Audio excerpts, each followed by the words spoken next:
Telugu cinema ప్రేక్షకులకి నా నమస్కారం.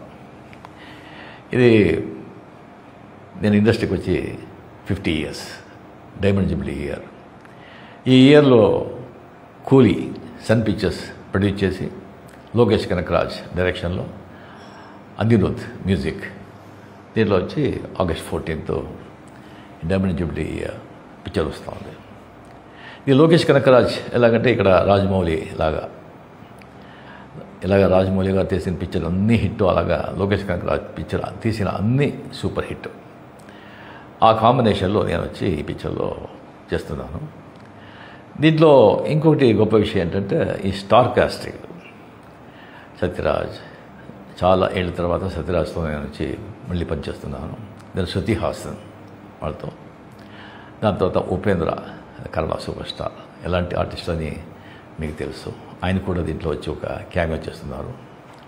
దాని తర్వాత షౌబిన్ అని ఒక దయాళ్ అని ఒక విలన్ క్యారెక్టర్ అయింది. ఇంకోటి దోహా అని Aamir Khan first time South Indian ఫిల్మ్స్లో స్పెషల్ అపీరెన్స్, ఆయన కెరియర్లోనే ఒక స్పెషల్ అపీరెన్స్ చేస్తున్నది ఇదే ఫస్ట్ టైం అమీర్ ఖాన్. దాని తర్వాత ఇంకా చాలా పెద్ద అట్రాక్షన్ ఏంటంటే కింగ్ మన నాగార్జున గారు దీంట్లో యాంటీ క్యారెక్టర్ విలన్గా చేస్తున్నారు. ఆ సబ్జెక్ట్ విని వెంటనే నేను వచ్చి ఆ క్యారెక్టర్ సైమన్ అది నేనే చేయాలని ఆశ. అంత ఒక నాకు ఎప్పుడూ విలన్ చేయాలంటే చాలా ఇష్టం, విలన్ కదా బేసిక్గా.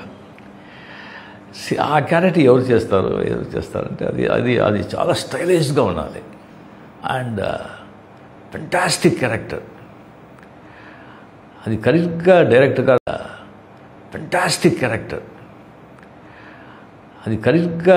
గారు వచ్చి ఒక 6 months ఆ క్యారెక్టర్ని ఎవరిని కావాలని చెప్పి, దాని తర్వాత నాతో సార్ ఒకరితో మాట్లాడుతున్నాను. 6 times వచ్చి మీటింగ్ అయిపోయింది, సిట్టింగ్ అయిపోయింది, ఎలాగైనా ఆయన వచ్చి తీసుకొచ్చేస్తాను అని చెప్పారు. నాకు ఎవరు అని.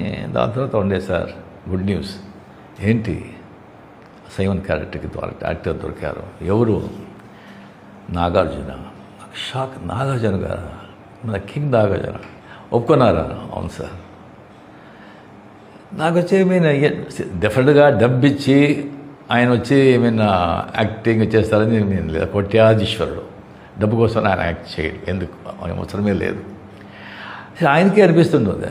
ఐ థింక్ ఎప్పుడూ మంచివాడిగా చేసి ఎన్ని రోజులు మంచివాడిగా చేసేది ఒక చేంజ్ ఉంది, చేస్తామని ఈ పిక్చర్లో ఆయన ఒప్పుకొని ఉన్నారు. చాలా 33 years అయింది అనుకుంటాను ఆయనతో నేను పిక్చర్ చేశాను నేను. దాని తర్వాత ఈ పిక్చర్లో ఆయనతో నాగార్జున గారితో పనిచేసేది. అప్పుడు ఇలా చూశాను, దానికంటే ఇంకా యంగ్గా ఉన్నారు. నాదంతా వెంట్రుకలంతా ఊడిపోయింది, అంత యంగ్గా, స్కిన్ టోను, ఫిజిక్స్. నాకు ఆశ్చర్యమైంది, ఏం సార్ ఇది, ఏం రహస్యం, ఏంటి ఇలాగ ఉన్నారు చెప్పండి సార్.